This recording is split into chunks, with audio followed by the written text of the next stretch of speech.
Hola a todos y a todas. Hoy vamos a trabajar en esta clase los aportes de la teoría histórico-cultural de Vygotsky al campo educativo. Bueno, en clases anteriores ya habíamos trabajado, ya habíamos comentado y leído un texto acerca de la teoría de Vygotsky, que también la podemos encontrar como teoría histórico-cultural, ¿sí? Habíamos trabajado los conceptos fundamentales, bien, habíamos visto que para Vygotsky es fundamental la interacción social en la construcción de los procesos psicológicos superiores y que en esa construcción de los procesos psicológicos superiores o procesos psíquicos superiores es fundamental el rol del sistema educativo y el rol de la enseñanza. Hoy vamos a seguir trabajando sobre este tema que es tan importante para el campo educativo, también para el campo clínico, ¿sí? Clínico psicopedagógico, pero bueno, como estas clases están dirigidas a estudiantes de los distintos profesorados, nos vamos a centrar en los aportes de la teoría de Vygotsky al campo educativo. Bien, bueno. Cuando hablamos de los aportes de la teoría de Vygotsky al área del aprendizaje, siempre estamos poniendo como eje de reflexión, siempre estamos poniendo como eje de reflexión el carácter social del aprendizaje. Bien, entonces, mientras hay otras teorías que tal vez destacan o ponen como eje ordenador y de reflexión aspectos biológicos, aspectos intrapsíquicos, Vygotsky siempre nos aporta la importancia del carácter social en los procesos de enseñanza-aprendizaje. Bien, la importancia de la interacción social con su concepto de zona de desarrollo próximo, con su concepto de aprendizaje colaborativo, con sus teorizaciones acerca de la formación de conceptos, del lenguaje, o sea, todas esos aportes teóricos de Vygotsky ponen siempre en juego el carácter social de los procesos de enseñanza-aprendizaje. Vamos a hablar hoy un poco de lo que son las problemáticas en los procesos de enseñanza-aprendizaje. ¿Qué son estas problemáticas, estas dificultades en el aprendizaje? O cómo tal vez nos gusta decir más en el campo psicopedagógico, problemáticas o dificultades en el proceso de enseñanza-aprendizaje, ¿no? Porque si nosotros decimos y hablamos de dificultades en el aprendizaje, estamos poniendo la dificultad, estamos poniendo el error, estamos poniendo el bloqueo en el aprendizaje y estamos poniendo la dificultad en un sujeto, en un niño o en una niña. En cambio, si nosotros ampliamos ese concepto y hablamos de problemáticas o dificultades en el proceso de enseñanza-aprendizaje, de esta manera estamos pensando a estas problemáticas no desde una perspectiva individual, desde un enfoque individual, sino desde una perspectiva mucho más amplia, desde un enfoque que incluye otros factores, no solo lo individual, otros factores que tienen que ver con lo social, con lo cultural, con lo familiar y también con lo institucional, ¿no? Con aquello que está enmarcado en el ambiente institucional, educativo institucional, ¿no? Una escuela, qué tipo de escuela y demás, que también es importante siempre pensar. Bueno, cuando surgen dificultades en el aprendizaje, en el proceso de enseñanza-aprendizaje, cuando surgen problemáticas, desde el campo educativo y también desde la familia, lo primero que se tiende a pensar o el temor que subyace cuando nos enfrentamos con alguna problemática del aprendizaje tiene que ver con las capacidades intelectuales. Tiene que ver con la posibilidad, el temor de algún retraso madurativo, algún retraso intelectual, ¿sí? Siempre subyace como este temor. Sin embargo, la teoría de Vygotsky nos otorga otra forma de pensar a estas dificultades en el aprendizaje, ¿sí? La respuesta que se da generalmente desde el campo educativo, como decía recién, siempre se basan estas respuestas, bueno, no siempre, pero bueno, hay una tendencia, ¿no? Que es una tendencia que de alguna manera se está tratando de revertir y de cambiar de paradigma, pero siempre que surge alguna problemática en el aprendizaje se tiende a enviar al niño o a la niña o a los adolescentes a hacer algún tipo de evaluación psicológica, algún tipo de test psicológico que nos permita como medir el nivel de inteligencia de ese niño y esa niña, ¿no? Entonces es como que nos preocupamos más por lo cuantitativo, ¿no? A ver, ¿cuál es el coeficiente, esta expresión, cuál es el coeficiente intelectual? ¿Cuáles son las capacidades? ¿Qué es lo que sabe ese niño o esa niña? ¿Cuál es el nivel de desarrollo? Pero sobre todo, ¿cuál es esto, ¿no? El coeficiente, la capacidad intelectual. Como que si esa capacidad intelectual o cognitiva se pudiera medir con un número, ¿bien? Lo que nos aporta estas teorías sociales, histórico-sociales y fundamentalmente Vygotsky es justamente, y ya lo veníamos hablando, ¿no? Lo veníamos hablando con Ana Quiroga, con Alicia Fernández, con todos estos autores que parten más de la psicología social, del psicoanálisis, de la psicología del desarrollo. Todos estos autores nos aportan la consideración de aquello importante, ¿no? Que no es tanto lo cuantitativo, ¿no? O sea, el coeficiente intelectual, el coeficiente cognitivo, sino lo cualitativo. ¿A qué nos referimos con cualitativo? Bueno, nos estamos refiriendo a la modalidad de aprendizaje. Nos estamos refiriendo a lo que Ana Quiroga llama la matriz de aprendizaje. ¿Cuál es la modalidad de aprendizaje de cada persona? ¿Cuál es la forma que tiene cada persona, la forma singular, la forma subjetiva que tiene de organizar y también cognitiva? ¿Cuál es la forma, la modalidad cognitiva de organizar ese aprendizaje? Bien, entonces, a la hora de las evaluaciones o las valoraciones psicológicas, cuando nos enfrentamos con alguna problemática en el proceso de enseñanza-aprendizaje, nos debe interesar mucho más la modalidad de organización cognitiva que el coeficiente intelectual. Vuelvo a repetir porque esto me parece que es fundamental. Entonces, cuando hacemos alguna valoración, cuando hacemos algún análisis para intentar comprender una problemática del aprendizaje, debemos poner mucho más atención en la modalidad cognitiva de aprender, ¿sí? En la modalidad organizativa, ¿sí?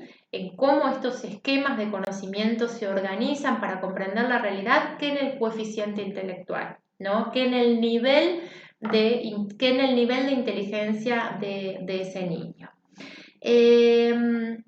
Bueno, el texto que estamos leyendo, que es un texto de Silvia Dubrovsky, que creo que no la mencioné, pero bueno, vamos a decirlo correctamente. Sí, es un texto de Silvia Dubrovsky, que es un texto muy interesante porque nos permite reflexionar sobre esto, sobre el aporte de la teoría histórico-cultural de Vygotsky. Justamente nos habla, fíjense qué interesante, nos habla de que hace una crítica sobre los test psicológicos, estos test psicológicos a los cuales se recurre cuando encontramos alguna problemática del aprendizaje. Y esta crítica que hace a los test psicológicos tiene que ver con un ideal, ¿no? Un ideal de inteligencia, ¿no? Con un cierto ideal que en cada etapa evolutiva o a cada edad cada niño debería alcanzar. Y esto es lo que de alguna manera debemos poner en cuestión. Y esto tiene que ver con lo que ella denomina, o con lo que se denomina en psicología, un determinismo biológico. ¿Cuál es este determinismo biológico? Bueno, esto de que la inteligencia, o sea, el determinismo biológico es la idea de que la inteligencia es medible. Bien, que podemos medir la inteligencia, que podemos obtener un coeficiente intelectual. Y en tanto la inteligencia de los niños y las niñas y los adolescentes sea medible, esa inteligencia va a ser estable, va a ser determinada biológicamente, va a ser determinada de forma innata. Bien, entonces, si pensamos que la inteligencia puede ser medible, bien, de alguna manera vamos a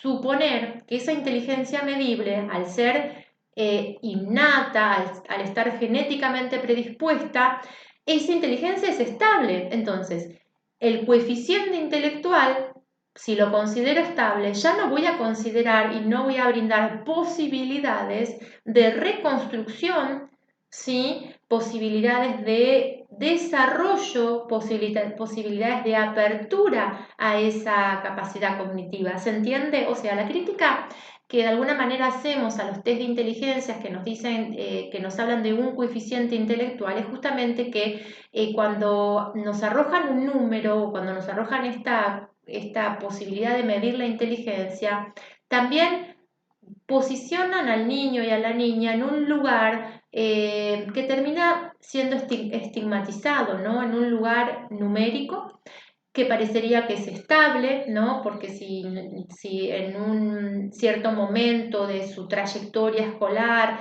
le tomamos un test de inteligencia y nos da cierto coeficiente intelectual, podríamos, ese tipo de diagnóstico nos podría hacer pensar que ese coeficiente no se va a modificar. Y bueno, y justamente estamos actualmente el campo de la psicopedagogía y el campo de la psicología educacional justamente intenta apartarse de estas posturas, ¿no? De pensar que la inteligencia es estable, de pensar que la inteligencia es un dato cuantificable que no se puede modificar o que no se puede construir. Entonces, bueno, toda esta crítica con la que inicia el texto de Dubrovsky nos lleva a justamente valorar el marco social cultural, ¿sí? Porque el marco social o histórico cultural de Vygotsky lo que nos muestra, ¿sí? Es otra perspectiva de las problemáticas del aprendizaje, ¿sí? Vygotsky critica mucho en sus trabajos este uso excesivo de los test de inteligencia que se usaron sobre todo hasta mediados del siglo XX. Bien, se utilizó mucho este tipo de test. ¿Por qué? Justamente por la función clasificatoria, perdón, de estos test de inteligencia que se usaron hasta mediados y superado digamos, el siglo XX, ¿no? ¿Y cuál es la crítica que podemos hacer a estos test de inteligencia ante ciertas problemáticas del aprendizaje? O sea, recurrir a test de inteligencia cuando nos encontramos con alguna problemática en el proceso de enseñanza-aprendizaje. ¿Cuál es la crítica que podemos hacer a esto? Bueno, justamente esta tendencia clasificatoria. Bien, esta tendencia clasificatoria que tenía que ver en el pasado, ¿sí? Con clasificar a los estudiantes, enviarlos a aquellos que tenían más dificultades o un coeficiente intelectual inferior, enviarlos a establecimientos especiales o incluso separar los grupos, separar las clases. Yo recuerdo que tal vez cuando yo cursé la escuela primaria esto era habitual, ¿no? Esta cuestión de hacer a principio de año algún tipo de evaluación psicológica y agrupar, ¿no? a los niños en función de su coeficiente intelectual. O sea, esta tendencia clasificatoria dentro de los procesos de enseñanza-aprendizaje. Justamente esta tendencia clasificatoria es la que actualmente el paradigma de la diversidad y de la inclusión esta tendencia clasificatoria es la que queremos y luchamos de alguna manera por superar, ¿no? Sobre todo los pedagogos y los psicólogos educacionales que se dedican al campo de la educación especial, ¿no? Hay una gran lucha y un gran trabajo que se ha realizado en los últimos años por vencer estos prejuicios clasificatorios y trabajar desde el paradigma de la diversidad y de la inclusión, ¿bien? Donde las clases, los espacios de aprendizaje, las comunidades de aprendizaje sean diversas, sean heterogéneas y sean inclusivas, porque ahí es donde nos vamos a enriquecer como personas. No olvidemos que la educación no solo tiene como función la adquisición de conocimientos, sino también el desarrollo humano. Entonces, cuanto más diversos sean los grupos en los cuales transcurran las trayectorias escolares, más enriquecedor será nuestro desarrollo como personas. Bien, Vygotsky, sí, lo que nos dice, fíjense qué interesante, Vygotsky nos dice que si usamos algún tipo de evaluación o de valoración psicológica, o algún tipo de cuestionario diagnóstico que muchas veces los docentes cuando comenzamos un ciclo escolar necesitamos conocer cuál es el nivel de conocimiento de los estudiantes y usamos algún tipo de evaluación, sí, evaluación sería la palabra correcta, algún tipo de evaluación, muchas veces se le dice evaluación diagnóstica como para saber qué es lo que saben, ¿no? Entonces lo que nos dice Vygotsky, la teoría de Vygotsky, lo que nos aporta es, bueno, que si vamos a utilizar este tipo de evaluación, ¿sí? Que tengan como objeto capturar la modalidad particular de organización de las funciones psicológicas. Vuelvo a repetir, este tipo de evaluación debe tener sentido en tanto tenga por objeto capturar la modalidad particular de organización de las funciones psicológicas. ¿Y qué nos está diciendo? Que cada uno de nosotros tenemos una modalidad particular de organización de nuestras funciones psíquicas, ¿sí? Como decíamos en clases previas, cada uno de nosotros cuenta con su propia matriz de aprendizaje, ¿sí? Con su propia estructura de aprendizaje, por lo cual estas evaluaciones deberían estar orientadas a evaluar, a conocer estas modalidades propias de aprendizaje. Dice Vygotsky, privilegiar lo cualitativo a lo cuantitativo.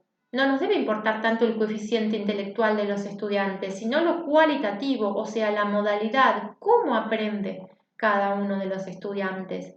¿Cuál es su forma de poner atención? ¿Qué es lo que lo motiva? ¿Qué es lo que le interesa? ¿Cuál es la forma que tiene de acercarse a los aprendizajes? ¿Cuál es la forma que tiene de estructurar después los aprendizajes? O sea, poder comprender la modalidad de cada estudiante, ¿bien? Pero no la cantidad o el coeficiente intelectual o cognitivo, sino la modalidad. Ese debería ser el sentido de las evaluaciones, ¿no? Bueno, más adelante nos dice en este texto que estamos trabajando de Dubrovsky, nos dice que ese diagnóstico, ¿sí? Cuando hacemos un diagnóstico, una evaluación en un niño, lo que nos interesa es saber qué es lo que ha conquistado, ¿sí?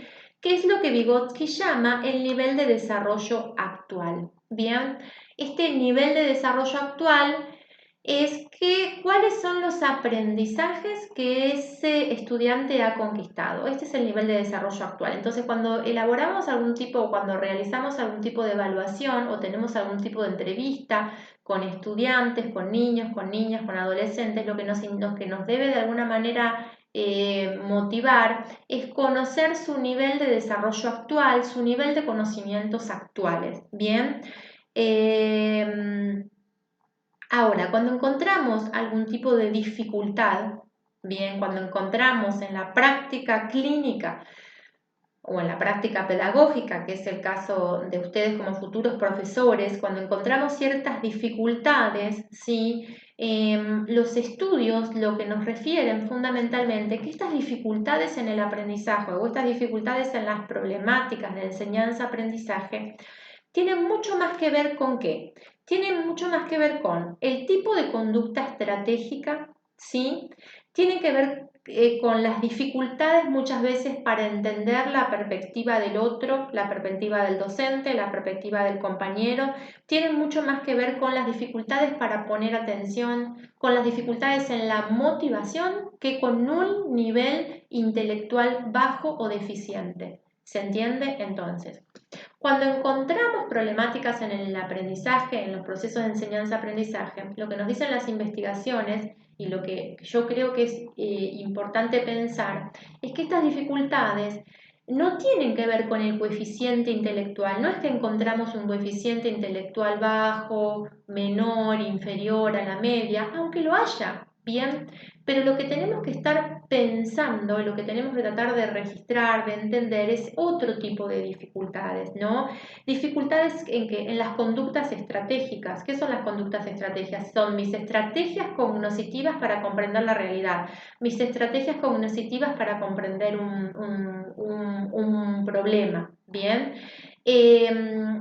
Las capacidades o la disposición para poner atención, para poner motivación, las capacidades para memorizar, las capacidades para relacionar, para sintetizar, para generalizar, ¿se entiende? O sea, de las problemáticas del aprendizaje las debemos pensar mucho más en función de entender las modalidades de los aprendizajes, porque las investigaciones lo que nos demuestran justamente que ahí es donde se encuentran las dificultades, en las estrategias cognitivas de aprendizaje. Y que estas estrategias cognitivas de aprendizaje tienen mucho más que ver con el contexto social, ¿sí? Con el contexto escolar, que con una capacidad innata cognitiva. Vuelvo a repetir. Que estas modalidades, estas estrategias de aprendizaje, cuando son dificultosas, digamos, o problemáticas, esas estrategias de aprendizaje problemáticas muchas veces tienen mucho más que ver o están originadas en factores sociales, socioculturales, en la modalidad del proceso de enseñanza-aprendizaje con el cual está en interacción el estudiante, que con una capacidad cognitiva innata. Bien. ¿Y por qué? ¿Por qué pasa esto? ¿No? ¿Por qué nos dice esto la teoría de Vygotsky? Bueno, justamente lo que nos dice Vygotsky, que es lo que venimos viendo desde la clase pasada, es que las habilidades cognitivas dependen del contexto social. Fíjense qué importante es esta afirmación. Qué importante para el campo pedagógico, que las habilidades cognitivas dependen del contexto social.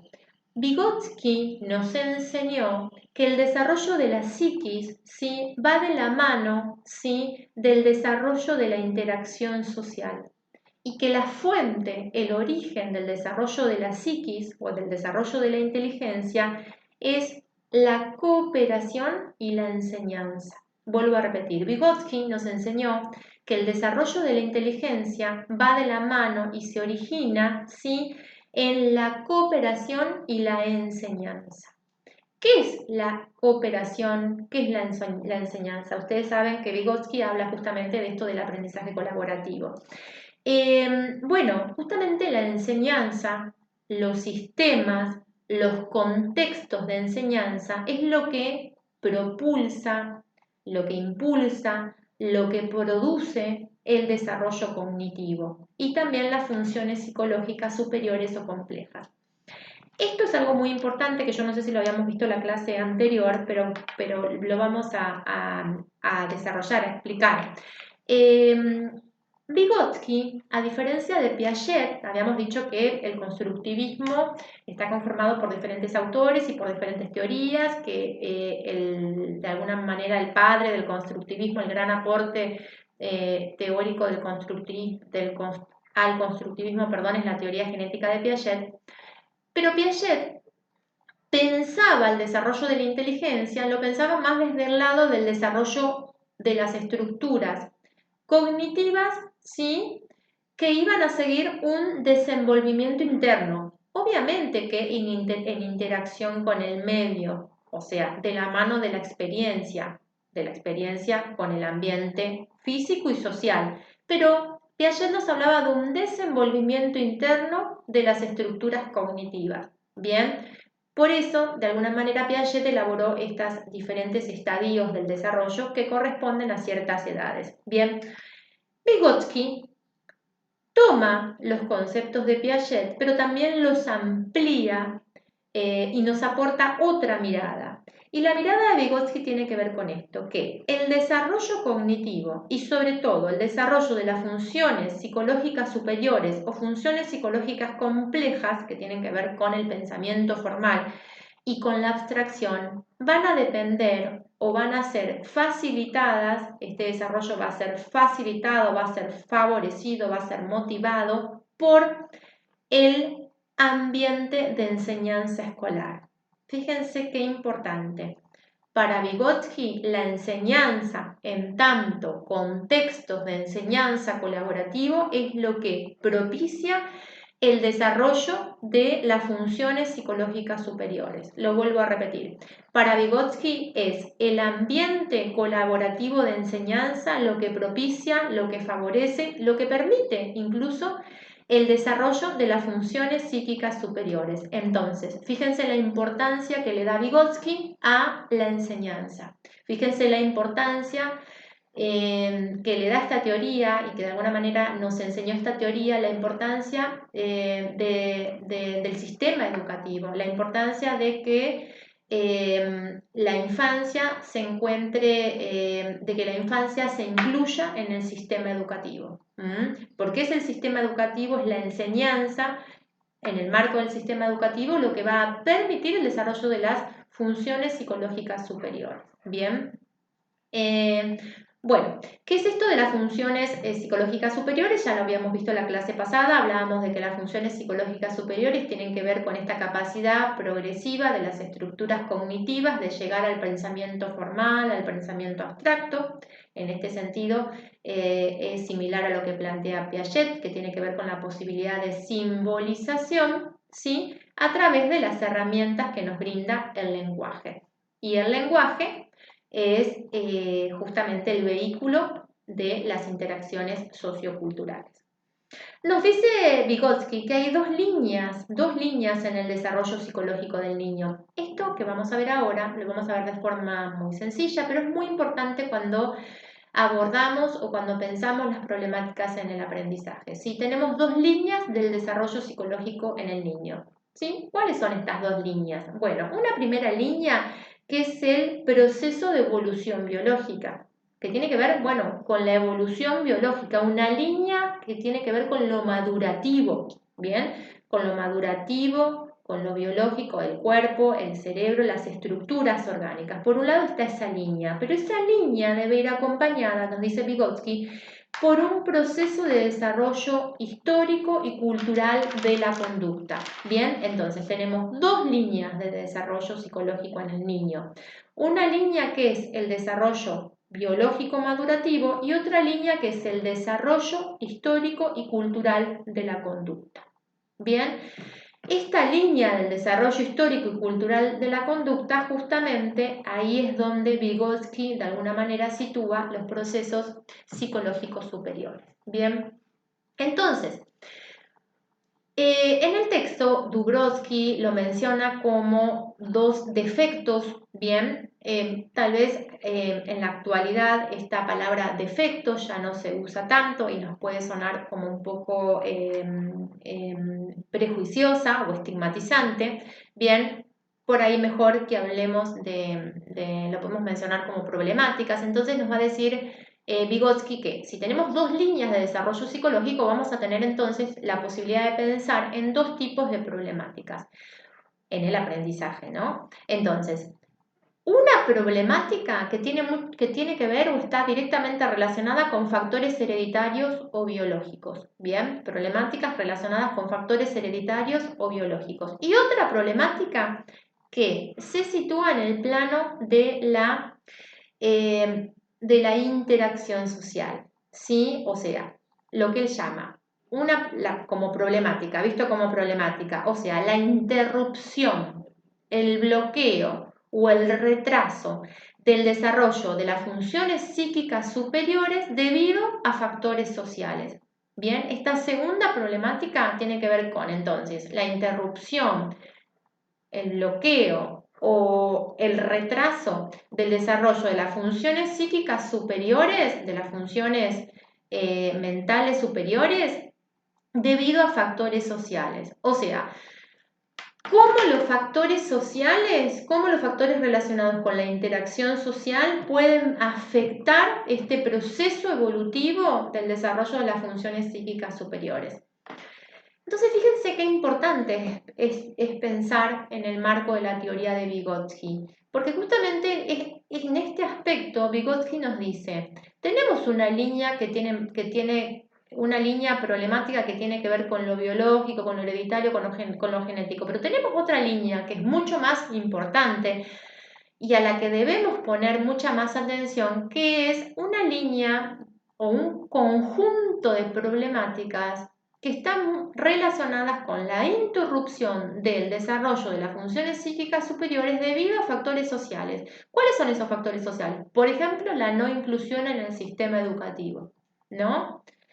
Niños que no van a la escuela van a tener una detención en el proceso de desarrollo de las funciones psíquicas superiores o que interrumpen la escolaridad, ¿bien? O que encuentran dificultades en la escolaridad, ¿no? El abandono escolar, ¿bien? Estos son los factores sociales. Métodos educativos que no son acorde a la modalidad de aprendizaje de los estudiantes. Todo esto está en la esfera de lo social, ¿se entiende? De lo social, de lo cultural. Entonces nos dice Vygotsky que toda problemática del aprendizaje se puede o exacerbar o se puede minimizar por medio de la interacción social. Fíjense qué interesante. Entonces, ya no estamos pensando en una problemática del aprendizaje determinada genéticamente. Ya no estamos pensando en una problemática del aprendizaje causada por algún tipo de alteración biológica hereditaria, sino que estamos pensando que el desarrollo psicológico de los niños y las niñas puede ser o bloqueado o interrumpido o puede exacerbarse estas problemáticas o puede ser favorecido por el ambiente social. O sea, el desarrollo psicológico va a depender del ambiente social. Bien, entonces el desarrollo psicológico va a depender del ambiente social, obviamente familiar, educativo, pero entonces también el progreso, cuando encontramos o cuando se presentan problemáticas del aprendizaje, el progreso de esas situaciones problemáticas del aprendizaje también va a depender de lo social y de lo familiar, también va a depender del sistema educativo, ¿sí? No va a depender el progreso, el desbloqueo, la continuidad en la trayectoria escolar, no va a depender ni de un diagnóstico ni de un psicofármaco, sino que va a depender justamente de la interacción social, ¿sí? Del sistema educativo, cómo se dispongan las herramientas dentro del sistema educativo, que puede ser, obviamente, tal vez derivar cierta situación a especialistas en psicopedagogía, en acompañamiento terapéutico, en psicología educacional, sí, pero siempre dentro del contexto de la interacción social y cultural. Bien, no pensar a las problemáticas desde el punto de vista genético, biológico, este paradigma de la determinación biológica que ha impregnado muchas áreas de conocimiento, ¿no? También si lo pensamos, bueno, da para otra clase, ¿no? De cómo el paradigma de la determinación biológica de alguna manera también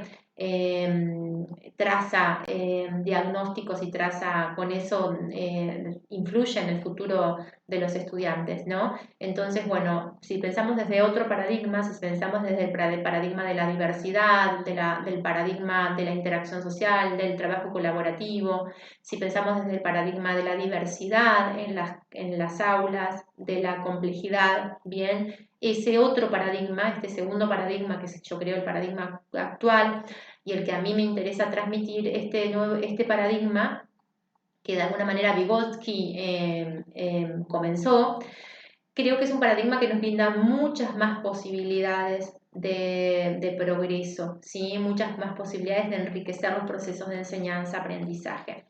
Bueno, vamos a hablar ahora de un concepto que lo vimos en la clase anterior, pero que lo vamos ahora a volver a destacar, ¿sí? Con este nuevo texto de Silvia Dubrovsky, donde volvemos a mencionar este concepto de Piaget, de Vygotsky, que decimos que es el gran aporte de Vygotsky al campo pedagógico, que es el concepto de zona de desarrollo próximo, ¿sí? Y este concepto de zona de desarrollo próximo, ¿qué es? ¿Qué es la zona de desarrollo próximo? ¿Se acuerdan que lo habíamos visto en la clase anterior? Bueno, en esta zona es donde es un espacio, la zona de desarrollo próximo es un espacio socialmente construido. Por eso zona de desarrollo próximo. Es un espacio socialmente construido donde se produce el aprendizaje. Bien, entonces la zona de desarrollo próximo es una zona intermedia. Ahora vamos a ver entre qué. Pero recordemos que es una zona donde se produce el aprendizaje. Y está socialmente construido, porque ahí, ¿quiénes están? Los y las docentes, ¿sí? Los compañeros compatibles, bien, entonces es una zona de interacción social, nos dice Vygotsky. Cuando hablamos de zona de desarrollo próximo, entonces tenemos que tener en cuenta de alguna manera dos elementos y una zona intermedia. Un primer elemento que son los conocimientos actuales, ¿sí? Los conocimientos actuales, bien, del estudiante, estos conocimientos actuales de alguna manera resumen la historia de maduración y la historia de los aprendizajes previos. Bien, entonces, este primer elemento de los conocimientos actuales de alguna manera resumen, ¿sí? Todo, la historia de maduración y la historia de conocimientos previos. de esquemas previamente construidos. Y un segundo elemento, un segundo momento, que es el desarrollo futuro. Bien, y este desarrollo futuro, que lo veíamos en el texto anterior como este conocimiento potencial, este conocimiento futuro o esta capacidad cognitiva potencial, bien, a conseguir, Vygotsky considera que este desarrollo futuro solo se producirá en interacción con compañeros o con docentes, o en interacción con docentes o con compañeros tal vez más aptos, más capacitados, pero sí compatibles con ese niño o esa niña. ¿Se entiende? Entonces, en el concepto de zona de desarrollo próximo, cuando nosotros estamos hablando de este desarrollo de capacidades intelectuales futuras, potenciales, ahí estamos pensando en la interacción con el docente y con compañeros compatibles. Bien, ¿qué son compañeros compatibles? Son compañeros que puedan acompañar ese desarrollo cognitivo, que compartan también tal vez la modalidad de aprendizaje del niño, pero también que lo motiven, que lo hagan sentir en un clima de confianza, que lo hagan sentir importante. ¿Se acuerdan cuando veíamos con Alicia Fernández que crean que ese estudiante pueda aprender? Bien. ¿Qué más podemos agregar? Bueno, a ver, nos dice el texto de Dubrovsky que los logros alcanzados en la interacción con el docente o compañero son expresión del desarrollo cognitivo futuro. O sea, los logros alcanzados en la interacción con el docente y con los compañeros son expresión del desarrollo cognitivo futuro. Para que haya desarrollo cognitivo futuro debe haber interacción con docentes y con compañeros. Bien, aquí lo dice. Entonces, también, obviamente que para que se produzca este avance, este progreso en los aprendizajes, debemos tener conocimientos previos. Los conocimientos previos, que ya los habíamos visto con Piaget, los conocimientos previos es el soporte del nuevo conocimiento. Entonces tenemos conocimientos previos que funcionan como soporte de los nuevos conocimientos y conocimientos futuros. Bien, conocimientos previos y conocimientos futuros. Estos conocimientos previos son los que de alguna manera resumen la historia de aprendizajes y los conocimientos futuros son aquellos a los cuales el estudiante podrá conquistar, podrá alcanzar, pero con la orientación, con el acompañamiento del docente y de los compañeros. Fíjense que yo aquí de alguna manera armé como una definición de enseñanza, porque vieron que siempre hablamos de los procesos de aprendizaje o los procesos de enseñanza-aprendizaje. Entonces, según la perspectiva histórico-cultural de Vygotsky, según la perspectiva, según este enfoque de Vygotsky, entonces, ¿qué es la enseñanza? ¿No? ¿Cómo podemos pensar una definición de enseñanza en función de esta teoría? Bueno, y a mí me gusta pensarla así. La enseñanza sería entonces el diseño de interacciones entre el docente o entre pares más capacitados y el niño. Fíjense, la enseñanza es el diseño de interacciones entre el docente o pares más capacitados y el niño. ¿Cuál es entonces el papel del docente? Bueno, el papel del docente para la teoría de Vygotsky podemos pensar que es un organizador o organizadora de contextos, ¿sí?, de aprendizaje a través del diseño de actividades que le permitan al niño construir estructuras superiores de conocimiento. Vuelvo a repetir. Entonces, el papel del docente o la docente es un papel de organizador de contextos de aprendizaje a través del diseño de actividades que le permitan al niño construir estructuras superiores de conocimiento. Fíjense qué linda es esta definición, qué operativa es esta definición, porque no nos está diciendo que la enseñanza es la transmisión de conocimiento, no nos está diciendo tampoco que el docente tiene justamente esta función de transferir, sino que nos está diciendo que el docente es un organizador de un contexto de interacción. Es muy, muy operativo, muy muy práctico y también me parece que esta definición de pensar al docente como aquel o aquella que diseña contextos de interacción entre docentes, estudiantes y compañeros, y que estos contextos de interacción y porque no es un contexto de interacción espontáneo, no, es un contexto de interacción en el cual el docente va a plantear y va a proponer actividades, ¿bien? Que son las actividades didácticas, las actividades pedagógicas. Y estas actividades didácticas y pedagógicas, estas actividades de aprendizaje son las que le van a permitir al niño o a la niña que construir estructuras superiores de conocimiento, ¿no? Fíjense qué diferente es pensar en acumular contenido o aprender cada vez más a construir estructuras superiores de conocimiento. Una estructura superior de conocimiento es mucho más que un contenido, ¿sí? Es una nueva matriz de aprendizaje para que lo podamos relacionar con las clases anteriores, ¿sí? Entonces, una estructura superior de conocimiento, o sea que el docente colabore, diseñe, acompañe, organice actividades, organice interacciones que favorezcan esta construcción de estructuras superiores de conocimiento, nos habla de alguna manera que el proceso de enseñanza-aprendizaje tiene que ver con la construcción progresiva de matrices de aprendizajes y el papel del y la docente se vuelve de un rol y de un papel fundamental. Por último, me gustaría destacar que en la teoría de Vygotsky hay algo que es fundamental y que yo creo que nos ayuda a pensar en esta cuestión de las clases a través del paradigma de la diversidad, de la inclusión, que tiene que ver con la importancia, ¿sí?, del clima afectivo en la clase. ¿Qué es esto del clima afectivo en la clase? Lo venimos viendo, ¿no?, en todo lo que estamos aprendiendo y pensando, pero tiene que ver con crear un clima. Bien, ¿se acuerdan cuando hablábamos en la clase anterior del ejemplo de la niña que aprende a andar en bicicleta? Bueno, la importancia de este clima afectivo que tiene que ver con generar un clima de confianza y de aceptación de las diferencias y de aceptación de la ayuda mutua.